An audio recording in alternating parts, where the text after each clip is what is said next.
Hello students, ये आपकी next class है चैप्टर नंबर 6 की amino acid, peptide, nucleic acid. ठीक है। और प्रोटीन भी है इसके अंदर, एक साथ में एक टॉपिक और है। कौन सा? प्रोटीन। ये आपके अंदर इसके अंदर टॉपिक है और इसके हम लेक्चर 1 की बात करेंगे आज। तो पहले स्टार्ट करते हैं हम एमिनो एसिड्स क्या होते हैं। ठीक है। फर्स्ट हेडिंग है एमिनो एसिड।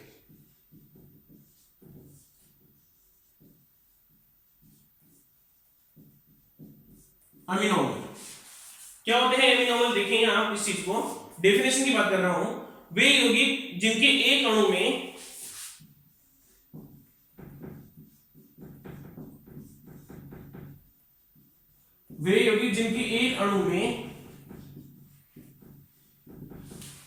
जिनके एक अणु में एक या अधिक एमिनो समूह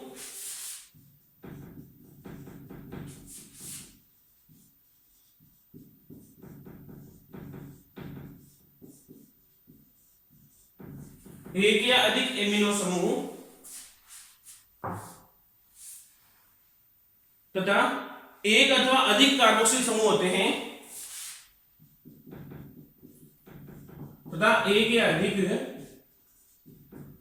कार्बोक्सिल समूह होते हैं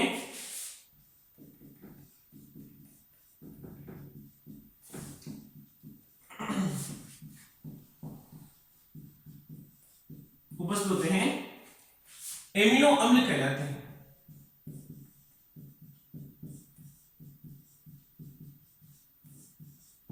एमिनो अम्ल कहलाते हैं। देखें, those compound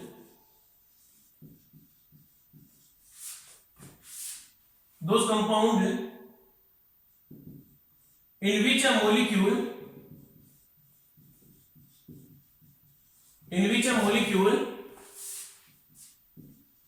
one or more amino group and one or more carboxyl group are present,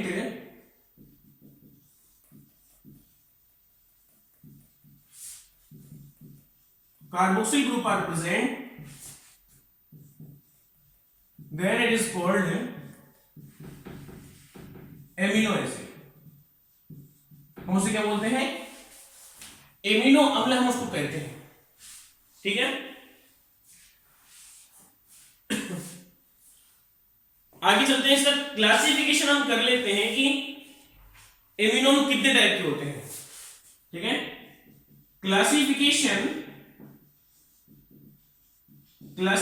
of amino acid on the basis of position of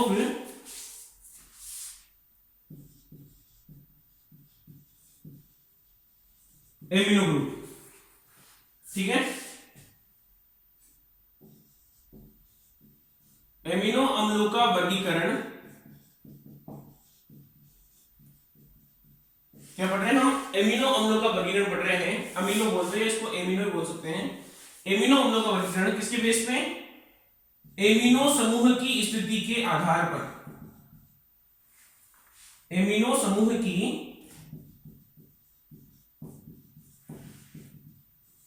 स्थिति के आधार पर वर्गीकरण हम पढ़ रहे हैं। पहला है इसके अंदर एल्फा एमिनो अम्ल। पहला पढ़ेंगे हम इसके अंदर एल्फा एमिनो अम्ल, इसको बोलते हैं हम एल्फा एमिनो एसिड।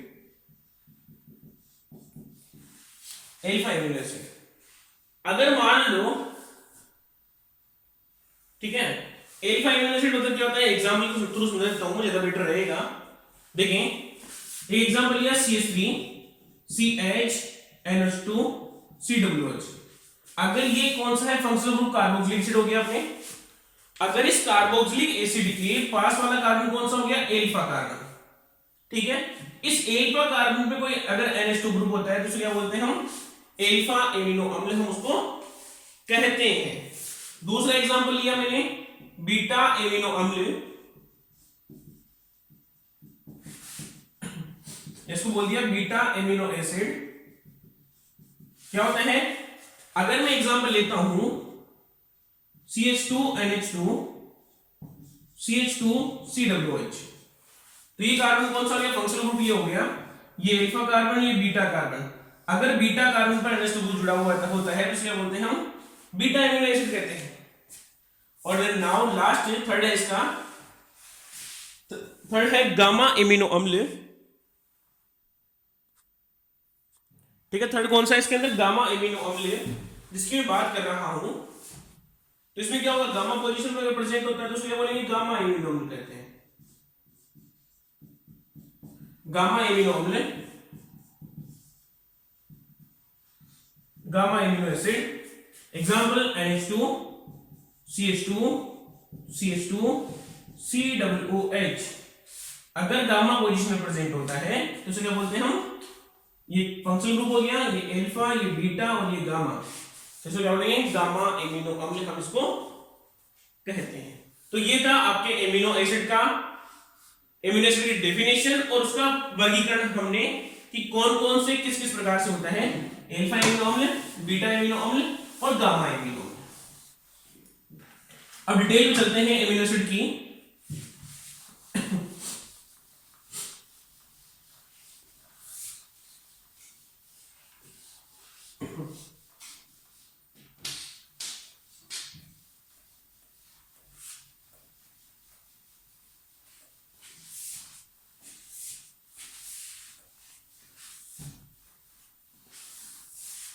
देखें ना, अब बात करते हैं, थोड़ा सा एक पॉइंट देख लें आप।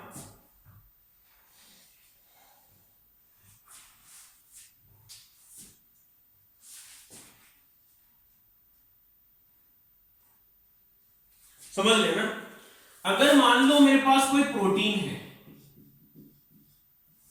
ठीक है, अगर इस प्रोटीन का मैं क्या कर दूं, जलपघटन कर दूं, हाइड्रोलाइसिस कर दूं, हाइड्रोलाइसिस कर दूं, तो क्या प्राप्त होगा, प्रोटीन का जलपघटन से पॉलीपेप्टाइड स्ट्रक्चर प्राप्त होती है, पॉलीपेप्टाइड। ठीक है, जब इस पॉलीपेप्टाइड का वापस में क्या कर दूं, हाइड्रोलाइसिस कर दूं, जलपघटन कर देता हूं, तो क्या प्राप्त होगा, मेरे को पेप्टाइड प्राप्त होता है। और जब इस पेप्टाइड का वापस में जलपघटन कर देता हूं तो क्या प्राप्त होता है मेरे को,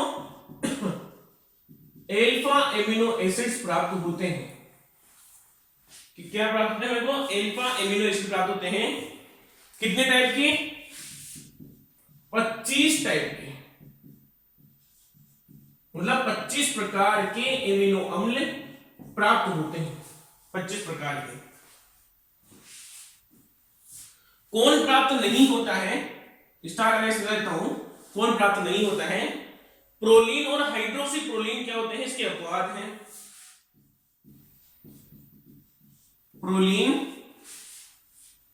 एंड हाइड्रोक्सी प्रोलीन जो क्या है, इसके अपवाद है, एक्सेप्शन है। एक तो प्रोलीन प्राप्त नहीं कर सकते और एक हाइड्रोक्सी प्रोलीन हम इसके अंदर प्राप्त नहीं कर सकते। ठीक है, तो ये था आपके एमिनो एसिड्स का मतलब जनरल इंट्रोडक्शन, जो कि हमने इसके अंदर डिस्कशन कर लिया है। अब जो बात करने जा रहा हूं नेक्स्ट टॉपिक की, जो नेक्स्ट इसके अंदर हेडिंग रहेगी, उसके अंदर वो समझ लें हम एमिनो संरचना का वर्गीकरण बात कर रहा हूं, या मैं से बोल दूं क्लासिफिकेशन ऑफ एमिनो एसिड। वो तो किसकी बेस पे था, NH2 की पोजीशन की बेस पे। अब दूसरा जो मेन इंपॉर्टेंट आएगा वो समझ ले अच्छे से।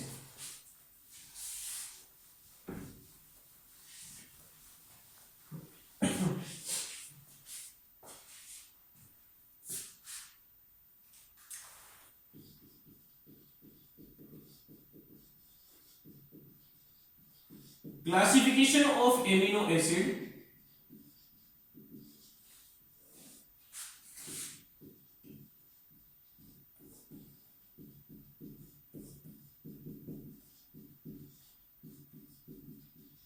एमिनो अम्लों का वर्गीकरण की बात कर रहा हूं। अभी जो एमिनो अम्लों का वर्गीकरण कर रहा हूं, तो पहला बात करूंगा संरचना के आधार पर, on the basis of structure.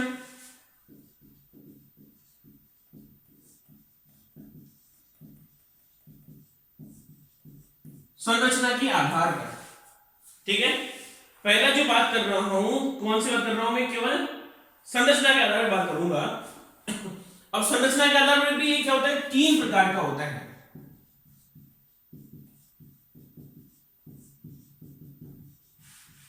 यह 3 प्रकार का होता है।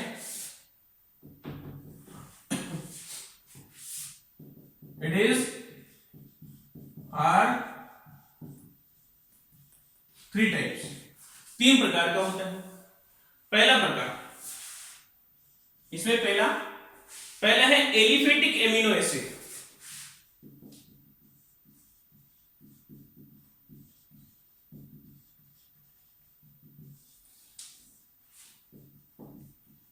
मतलब open chain structure, aliphatic amino अम्ल, ठीक है। एलिफेटिक एमिनो अम्ल की क्या क्या है, कुछ एग्जांपल्स गिवन है अपने को, ठीक है। एग्जांपल की बात कर लेता हूं साथ के साथ, और उनकी स्ट्रक्चर की बात भी करूंगा। पहला है ग्लाइसिन, ठीक है। क्या बोलते हैं इसको, ग्लाइसिन। फॉर्मूला क्या होता है इसका, NH2 CH2 COOH। सबसे सिंपल प्रकार का एमिनो एसिड कौन सा होता है, ग्लाइसिन, NH2 CH2 COOH। दूसरा होता है एलेनिन। एलेनिन में क्या होता है, CH3 CH NH2 COOH।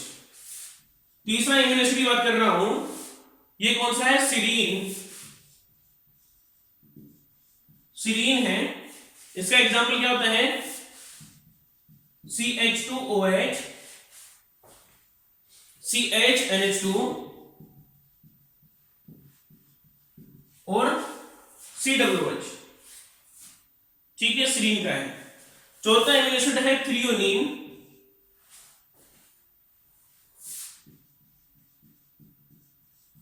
Threonine example है CH3 CHOH CHNH2 और COOH। ये एग्जाम्पल हो गया आपकी इसका थ्रियोनिन एमिनो एसिड्स का।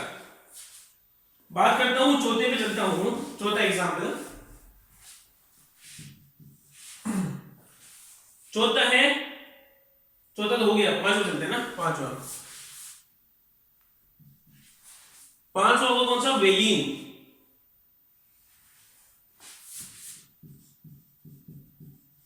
Example CH3 CH NH2 COOH, ये वेलिन एमिनो एसिड्स हो गया। अगला है ल्यूसीन।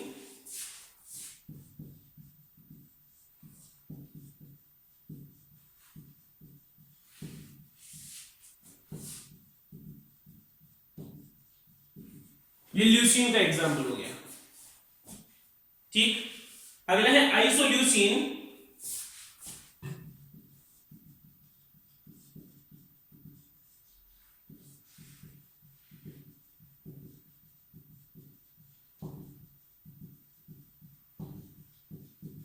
ये एग्जाम्पल हो गया आइसोल्यूसिन, स्ट्रक्चर भी बता दी मैंने आइसोल्यूसिन की, ठीक है। आगे बात करता हूं एस्पार्टिक एसिड की,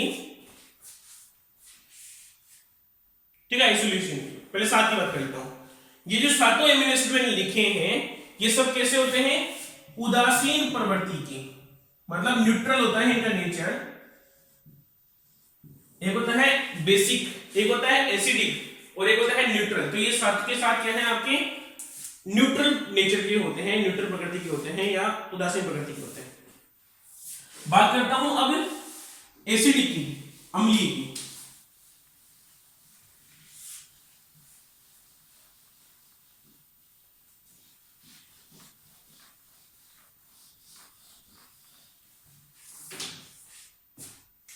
नेक्स्ट है 8वां, एस्पार्टिक एसिड, एस्पार्टिक अम्ल, स्ट्रक्चर क्या होती है इसकी, HWC मतलब COOH, CH2, CHNH2, COOH। 9वां number जो आता है वो है एस्पार्जिन, एस्पार्जिन, एस्पार्जिन बोलते हैं इसको ना। ये क्या होते हैं, अम्लीय प्रकृति के होते हैं, तो इसका एग्जांपल भी क्या होगा इसका, NH2, इसको ऐसे लिख देता हूं ज्यादा बेटर रहेगा, CONH2, H2NCO या OC, H2NOC, CH2, CH, NH2 और ये COOH। यहां COOH क्या कर दिया मैंने, एमाइड लिख दिया, बाकी स्ट्रक्चर पूरी सेम रहेगी। अगला है glutamic acid,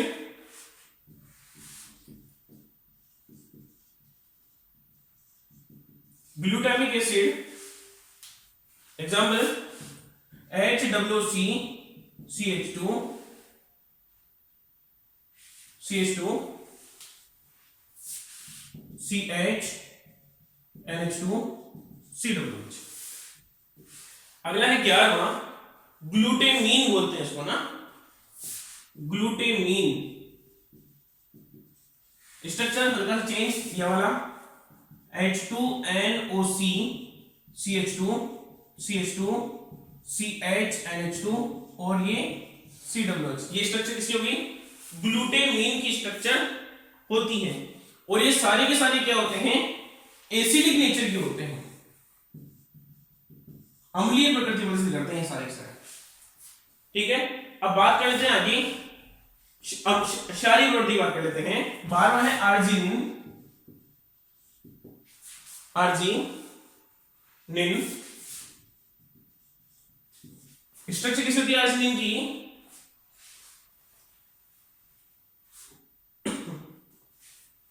H2N double bond NH, C double bond NH, बीच में है NH, CH2 का whole thrice,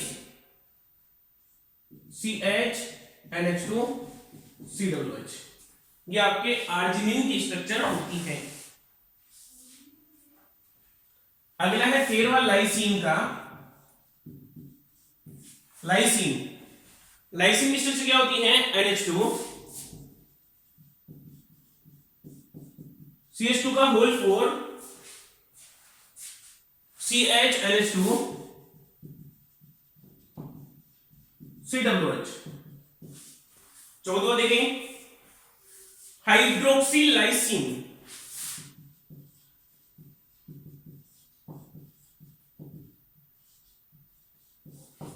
hydroxy lysine exam, इसका जो स्ट्रक्चर आएगी वो कैसी आएगी, H2N, CH2, CHOH, CH2 का whole thrice, CH, NH2, COOH। 15वां सिस्टीन,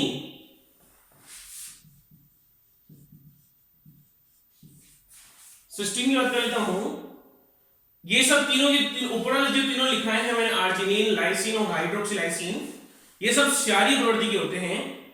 अब जो दोनों बात करूंगा ये भी प्रवृत्ति क्या है, इनमें जो सल्फर आ जाएगा बीच में ना, सिस्टीन में क्या होता है, सल्फर आ जाता है, तो क्या हो गया, HS, 5 एल्कोहल बोलते हैं ना, CH2, CH, NH2, COOH। And जो 16वां है मीथियोनिन बोलते हैं इसको ना, मीथियोनिन। मीथियोनिन में क्या होता है, सल्फर आ जाएगा वापस, कंपाउंड क्या बनेगा, CH3S, CH2, CH2, CH, NH2, और ये COOH। ये आपके मिथ्योनिन एमिनो एसिड्स हैं। और ये जितने भी अपन ने 16 के 16 एमिनो एसिड पढ़े हैं, ये 16 एमिनो एसिड क्या होते हैं? एलिफेटिक एमिनो एसिड्स होते हैं, मतलब एलिफेटिक प्रवृत्ति के होते हैं ये वाले सारे। ठीक है, कैसे होते हैं? एलिफेटिक होते हैं। अब बात करते हैं, थोड़ा आगे चलते हैं। किस पे चलते हैं? थोड़ा आगे अपने एरोमेटिक एमिनो एसिड पे चलते हैं। ठीक है, एरोमेटिक अमीनो एसिड की ओर चलते हैं। देखें,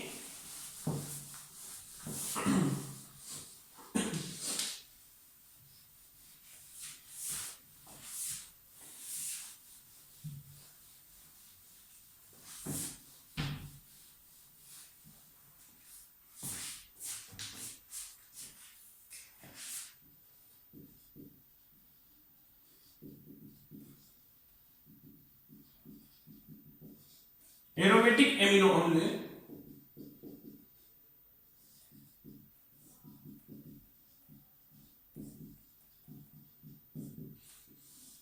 एरोमेटिक एमिनो अम्ल, पहला एग्जांपल है phenylalanine.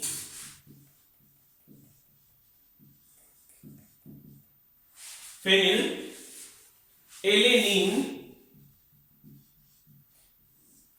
Phenylalanine structure कैसे होगी इसकी?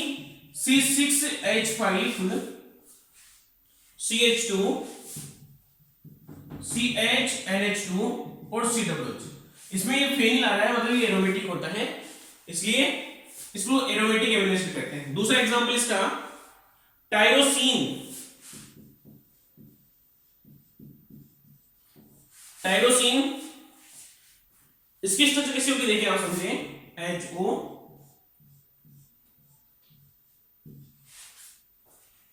CH2 CHNH2 COOH। एंड तीसरा है जो एरोमेटिक एमिनो एसिड का लास्ट है, वो है थायरोक्सिन। थायरोक्सिन की बात कर रहा हूं। थायरोक्सिन में क्या होता है? देखिए HO, ठीक है, ये वाला स्ट्रक्चर, बीच में ऑक्सीजन,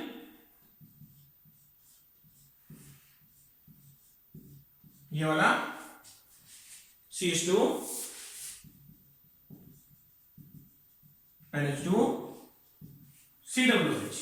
ये आपके पास थायरोक्सिन एमिनो एसिड्स हैं। ठीक है, क्या है ये? थायरोक्सिन एमिनो एसिड है। ये सब तीनों कौन से हैं? एरोमेटिक एमिनो एसिड हैं। अब बात करते हैं तीसरे प्रकार की, विषम चक्रीय एमिनो अम्ल।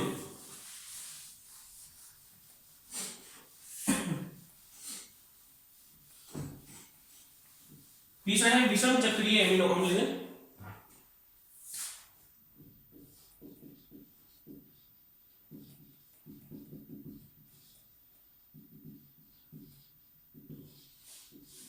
हेट्रोसाइक्लिक एमिनो एसिड,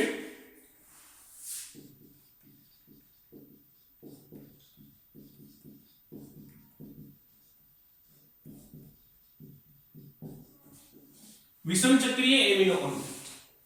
इसके एग्जांपल्स हैं, पहला है प्रोलीन। ठीक है, प्रोलीन, इसकी स्ट्रक्चर कैसे होती है देख लें आप।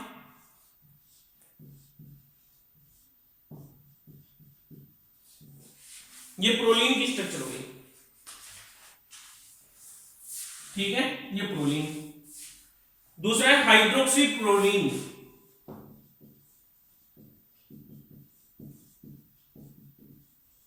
हाइड्रोक्सी प्रोलीन, देखिए स्ट्रक्चर,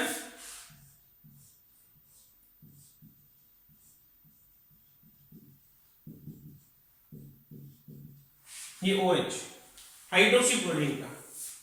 अगला है तीसरा एमिनो एसिड है ट्रिप्टोफैन।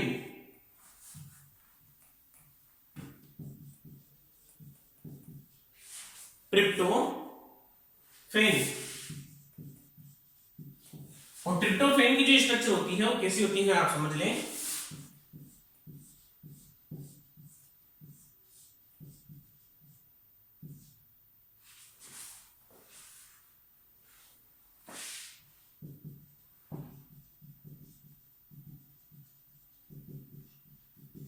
ये ट्रिप्टोफैन एमिनो एसिड की स्ट्रक्चर होती है। And then last amino acid है हिस्टिडीन। कौन सा है? हिस्टिडीन।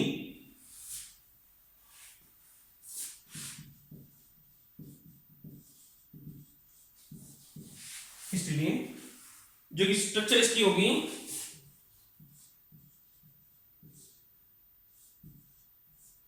इस प्रकार से, बॉन्डिंग इस प्रकार से, और स्ट्रक्चर आगे कॉमन वाला टॉपिक CH2 CH NH2 और ये COOH। ठीक है, तो ये है आपके एमिनो एसिड का क्लासिफिकेशन। हमने पढ़ा कि एक तो हमने एलिफेटिक, एक एरोमेटिक और विषम चक्रीय, अपन ने तीनों पढ़ लिए हैं। इसमें सबसे बड़ी बात आ रही है, मैंने बताया कोई अम्लीय होता है, कोई क्षारीय होता है, कोई उदासीन होता है, वो हम कैसे देखते हैं। ठीक है, मैं बात कर रहा हूं डिस्कशन किसकी, कौन एरोमेटिक मतलब कौन सा एसिडिक होता है, कौन सा बेसिक होता है, कौन सा न्यूट्रल होता है, उसकी बात कर रहा हूं। समझ लो 2 मिनट आप ना, एक छोटा सा टॉपिक है उसको एक्सप्लेन करता हूं मैं। तो जो भी कोई न्यूट्रल होगा ना, उदासीन होगा, उसमें क्या होगा, NH2 और COOH की जो संख्या होगी ना, वो क्या रहेगी, सेम रहेगी। मतलब नंबर ऑफ NH2 और COOH ग्रुप क्या रहेंगे, सेम रहेंगे, सेम नंबर। ठीक, अब बात कर रहे हैं कि अम्लीय कब होगा। एसिडिक की बात भी कर लेता हूं साथ के साथ, अम्लीय। तो इसकी सीधा सा क्या है, इसको ऐसे लिख दूं मैं ना, number of COOH more than number of NH2। मतलब COOH की संख्या अगर ज्यादा होती है तो वो एसिडिक हो गया, और अगर मान लो बेसिक की बात कर रहा हूं, क्षारीय की, तो उस वाले केस में क्या हो जाएगा, number of NH2 group are more than number of COOH group. ठीक है, तो ये होता है अम्लीय, क्षारीय और उदासीन पहचानने का तरीका, जिससे हम क्या करते हैं, इनको आसानी से क्लासिफाई कर सकते हैं। ठीक है, तो ये तो हो गया क्लासिफिकेशन। अब बात करते हैं नेक्स्ट टॉपिक पे चलते हैं। नेक्स्ट टॉपिक पे चलते हैं अपने, कौन सा है, एमिनो अम्लों का निर्माण या सिंथेसिस। ठीक है, तो नेक्स्ट सेकंड हेडिंग आ गया, सेकंड टॉपिक इस चैप्टर का, वो है synthesis of only alpha amino acid.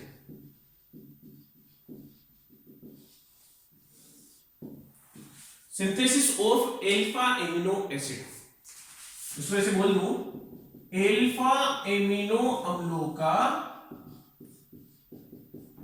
संश्लेषण।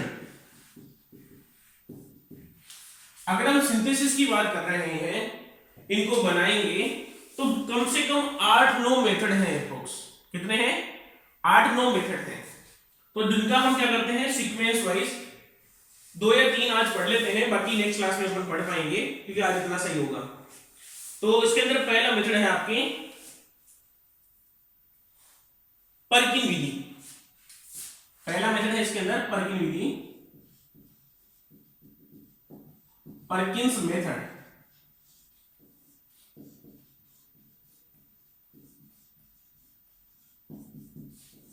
पर्किन विधि की बात कर रहा हूं। कैसे बनाते हैं पर्किन विधि में, इसको देखो मैं समझा दूं, सीधा सा सिंपल सा है।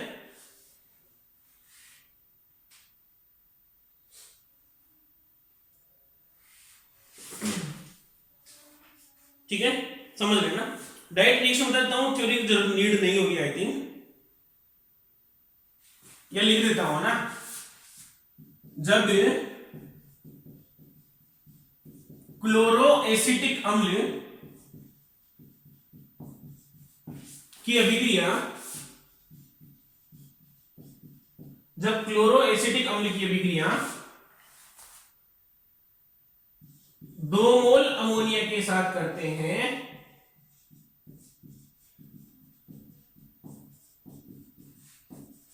दो मोल अमोनिया के साथ करते हैं तो एल्फा एमिनो अम्ल का निर्माण होता है। इस विधि को परकिन विधि कहते हैं। देखो, when chloroacetic acid react with 2 mole ammonia, 2 moles ammonia, then alpha amino acids are formed.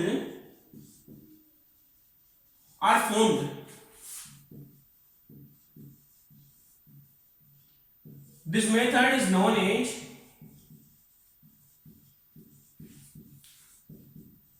परकिन method. उसे क्या बोलते हैं हम? परकिन विधि कहते हैं। रिएक्शन की बात कर लेता हूं साथ के साथ, जैसे कि Cl CH2 Cl CH2 COH। जब इसकी रिएक्शन में करा दूं सर 2 मोल अमोनिया के साथ, ठीक है, 2 मोल अमोनिया के साथ कर रहा हूं, तो देखो अमोनिया जो रिएक्शन करता है ना, ये अमोनिया रिएक्शन कैसे करता है, यह लिख दो कि जब भी 2 मोल आपस में अभिक्रिया करता है तो क्या बनता है, एक तो बनता है एक NH4, एक दूसरा बनता है NH2-। ठीक है, जब भी NH2NH3 अभिक्रिया करते हैं तो क्या बनता है, एक तो अमोनियम आयन और एक NH2-। तो यहां से इसको तोड़ूंगा तो क्या हो जाएगा, ये NH4+ जो है वो इसको लेके क्या होता है, बाहर निकल जाता है और जो NH2 है वो आयन जुड़ जाता है। तो प्रोडक्ट जो बनेगा वो क्या बनेगा, NH2 CH2 COH plus NH4Cl। ये आपके एज ए प्रोडक्ट प्राप्त होता है। कौन सा है मेथड, ये परकिन विधि है, परकिन मेथड हम इसको बोलते हैं। ये पहली विधि है आपकी। ठीक है, बात कर लेते हैं दूसरे मेथड की। दूसरा मेथड है ग्रेबिल थैलामाइड संश्लेषण। दूसरी विधि है ग्रेबिल थैलामाइड संश्लेषण।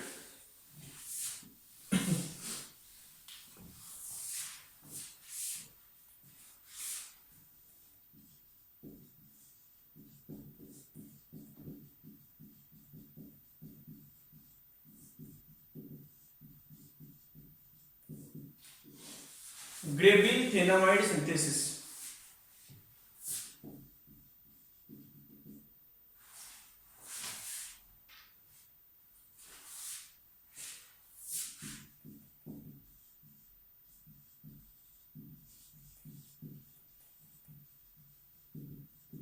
ग्रेबिल थैलामाइड सिंथेसिस।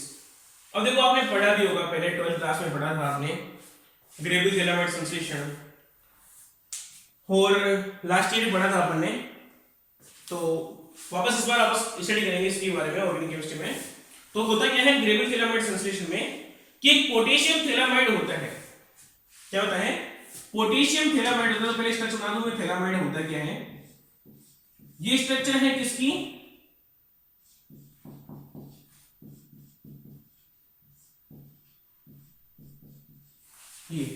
ये है potassium phthalimide.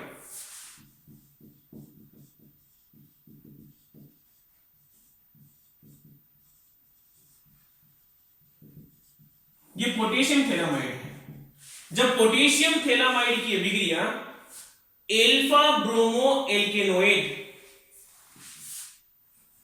Alpha bromo alkanoate से कराते हैं, कैसे होगा, alpha bromo alkanoate BrCHR C double bond O C2H5। Alpha bromo alkanoate के साथ कराते हैं तो क्या हो जाएगा इस वाले केस के अंदर, यहां से पोटेशियम इस Br को लेके बाहर निकल जाएगा और ये आपस में क्या होगा, जुड़ जाता है।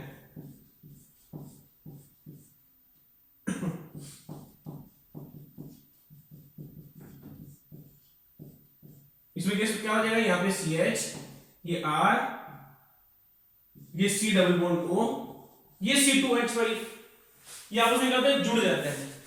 जब इसकी अभिक्रिया में आएगा समझ, जब इसकी अभिक्रिया में किससे कराता हूं, सपोज मान लो शॉर्ट में कराता हूं, अभिक्रिया नंबर खींचने से मतलब भी नहीं इसको, जब इसका यहां पे जलापटन कराता हूं, जलापटन करा रहा हूं, इसका हाइड्रोलाइसिस कराता हूं, तो हाइड्रोलाइसिस कैसे होगा इस वाले केस में देखना, इसको यहां से तोड़ता हूं तो क्या बनेगा, यहां पे OH, यहां पे H, यहां से इसको ब्रेक करता हूं तो क्या होगा, यहां पे OH, यहां पे H, तो अपने पास जो स्ट्रक्चर बन के आएगी वो क्या बन के आएगा, जो प्रोडक्ट ये C डबल बॉन्ड OH, ये C डबल बॉन्ड OH, इसको क्या बोलते हैं हम, थैलिक एसिड बोलते हैं, थैलिक अम्ल, और साथ में क्या बन गया आपके पास NH2 CHR और ये C डबल O, इसका भी हाइड्रोलाइसिस करता हूं यहां पे, ठीक है, इसको भी हाइड्रोलाइसिस कर देता हूं, पूरा हाइड्रोलाइसिस करता हूं इसका, है ना। तो देखो इसको यहां से ब्रेक करूंगा तो क्या आएगा, ये H और ये OH को प्रोडक्ट बन गया आपकी ये, और साथ में एक और चीज बाहर क्या निकल जाएगी, C2H5OH भी एज ए प्रोडक्ट आपको प्राप्त होता है। लेकिन जो मेन प्रोडक्ट है वो क्या है, आपके अल्फा एमिनो एसिड प्राप्त होता है, जो किससे प्राप्त हुआ आपको, अल्फा एमिनो एसिड हमको हमें प्राप्त हुआ ग्रेबिल थैलामाइड संश्लेषण विधि के द्वारा। तो दो विधियां हमने पढ़ ली है, ठीक है, दो विधियां हमने पढ़ ली है।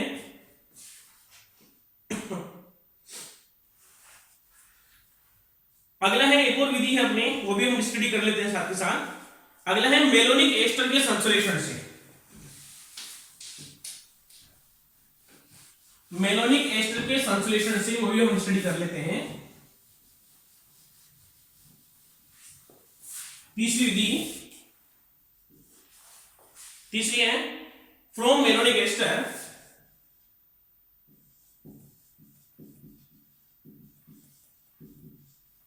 फ्रॉम मेलोनिक एस्टर, मतलब मेलोनिक एस्टर से, ठीक है, मेलोनिक एस्टर से। अब मेलोनिक एस्टर जो होता है वो क्या होता है, वो चीज समझ लें आप, इसको बोलते हैं हम मेलोनिक एस्टर।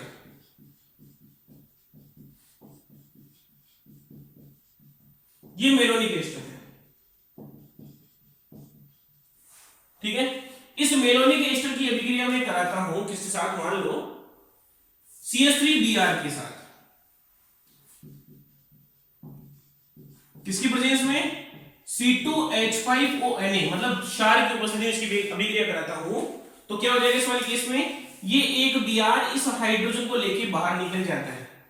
जैसे ही बाहर निकलेगा तो कंपाउंड बनेगा आपका CH3 CH C double bond O C2H5 C double bond O और C2H5, ये आपके प्राप्त हुआ। अब इसका क्या कर रहा हूं मैं, हाइड्रोलाइसिस करा देता हूं यहां पे H3O+, हाइड्रोलाइसिस कराऊंगा तो कैसे टूटेगा, ये यहां से तोड़ने पर ये OH, ये H, ये तोड़ने पर ये OH और ये H, -2 मोल C2H5OH ये बाहर निकल जाएंगे और प्रोडक्ट आपका मिलेगा CH3 CH COOH और ये COOH आपको प्रोडक्ट के रूप में प्राप्त हो रहा है। जब इसकी अभिक्रिया में कराता हूं सन Br2 के साथ आएगा वापस, तो यहां से Br2 की अभिक्रिया तो क्या बनेगा, ये जो अल्फा हाइड्रोजन है ये क्या होता है, बाहर निकल जाता है, माइनस के HBr, और प्रोडक्ट क्या बनता है अपना CH3, ये Br, ये COOH और ये COOH, ठीक। जब इसको मैं गर्म करता हूं, कौन सा रिएजेंट काम में लूंगा मैं, डाई कार्बोक्सिलिक एसिड को गर्म करना। मैंने बता रखा है डाई कार्बोक्सिलिक एसिड को गर्म करने में कि यदि दो कार्बोक्सिलिक अम्लों के बीच में यदि 0 या 1 कार्बन आता है तो गर्म करने पर बाहर क्या निकलता है, CO2 बाहर निकल जाती है और हाइड्रोजन क्या होता है, शिफ्ट हो जाता है। तो कंपाउंड क्या बनेगा अपना CH3 CH, ये Br और ये COOH, माइनस के CO2 बाहर निकल गया गर्म करने पर। जैसे ही मैं इसकी अभिक्रिया NH3 के साथ कराता हूं तो यहां से होता है क्या, एक H एक Br को लेके वापस बाहर निकल जाएगा और आपको जो प्रोडक्ट मिलेगा वो प्रोडक्ट क्या मिलता है, CH3 CH NH2 और ये COOH, जो कि आपको अल्फा एमिनोल प्राप्त हो जाता है। ये थे 3 मेथड जो हमने आज पढ़े हैं, बाकी आगे वाले मेथड हम नेक्स्ट क्लास में पढ़ते हैं। Okay, thank you.